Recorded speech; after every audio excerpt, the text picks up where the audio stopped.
சீனாவில் உயிருள்ள 100 டன் முதலைகளை 5,50,000 அமெரிக்க டாலருக்கு ஒரு நீதிமன்றம் ஏலத்தில் விட்டுள்ளது.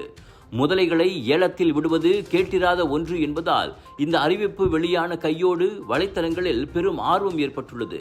அந்த ஊர்வன விலங்குகள் 2005ஆம் ஆண்டு மோ ஜுன்ரோங் என்பவரால் நிறுவப்பட்ட குவாங்டோங் ஹோங்கி முதலை தொழில்துறை நிறுவனத்துக்கு சொந்தமானவையாகும்.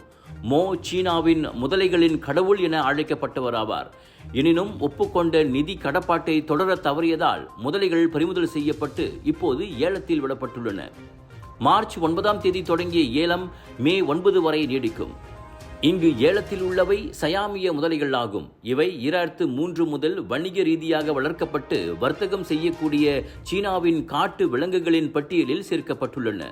ஒரு சயாமிய முதலை பொதுவாக 200 முதல் 500 கிலோகிராம் எடையுள்ளதாக இருக்கும். அவற்றை ஏலத்தில் எடுப்பவர்கள் நேரில் வந்து பெற்றுச் செல்ல வேண்டும். அனுப்பும் சேவையெல்லாம் கிடையாது. முதலைகளை பிடிப்பது, எடை போடுவது, ஏற்றுவது மற்றும் கொண்டு செல்வது உட்பட சேகரிப்புக்கான அனைத்து செலவுகளையும் ஏலத்தில் எடுப்பவர்களே ஏற்க வேண்டும். அதைவிட முக்கியமாக முதலை வகையின் கீழ் நீர்வாழ் வன விலங்குகளுக்கான செயற்கை இனப்பெருக்க உரிமத்தை அவர்கள் வைத்திருக்க வேண்டும். இவ்வளவு பெரிய விலங்கை கையாள தேவையான வசதிகள் மற்றும் போக்குவரத்து திறன்களை அவர்கள் கொண்டிருக்க வேண்டும்.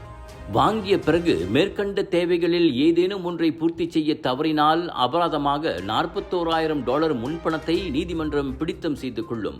இதுவரை 4,000க்கும் மேற்பட்டோர் ஏல பக்கத்தை பார்த்துள்ளனர். ஆனால் யாரும் இணைய ஏலத்தில் பங்கேற்க பதிவு செய்யவில்லை என்பது சோகமாகும்.